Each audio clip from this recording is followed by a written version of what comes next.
Hello, bachcho. Let's read the question. The question is saying match the column and choose the correct option. Column 1 में है epithelial cell of Bowman's capsule, extension of cortex between medullary pyramid as renal column, nephrons with long loop of Henle running deep into the medulla, a fine vessel of the peritubular capillaries running parallel to the Henle's loop,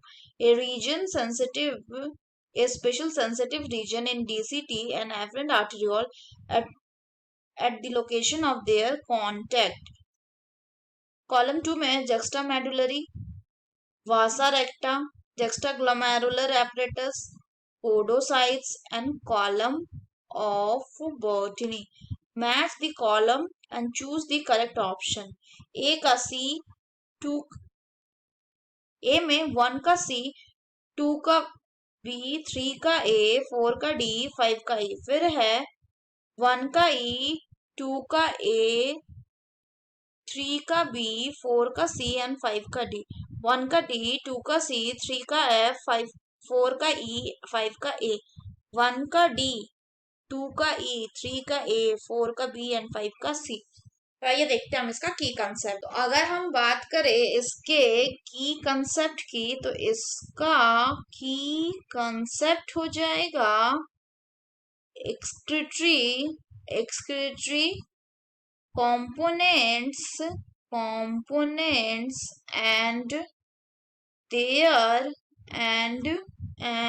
their functions और उनका functions. तो अगर हम बात करें सबसे पहले, तो इसमें दिया हुआ है कि epithelial cells of Bowman's capsule.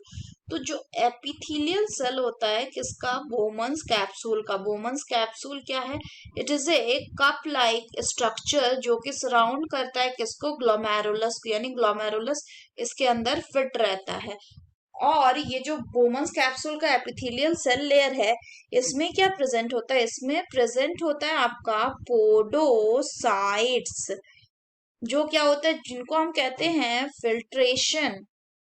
Filtration sales और स्लिट पोर, या फिर इसको हम स्लिट पोर कहते हैं.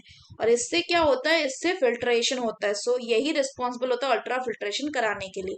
यानी 1 का हो जाएगा डी.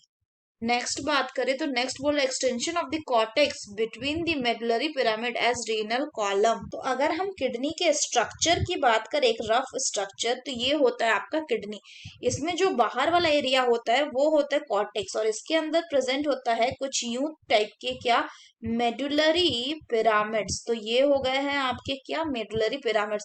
और ये मेडुलरी पिरामिड्स जो ऐसे प्रेजेंट होते हैं, इनके बीच में क्या रन करता है? इनके बीच में ये कॉलम लाइक स्ट्रक्चर रन करता है, जिनको कहा जाता है क्या? Which is called as the renal column, या इसी को कहा जाता है column of Bertini. Column of Bertini. और ये जो कॉलम ऑफ बर्टनी है, ये कहाँ खुलता है? ये सारे कॉलम ऑफ बर्टनी आपके खुलते हैं कैलिक्स में.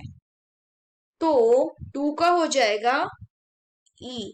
नेक्स्ट बात करें तो बोला जा रहा है nephron with long loop of Henle. तो अगर हम बात करें नेफ्रॉन्स की, तो नेफ्रॉन्स मेनली दो तरह के होते हैं.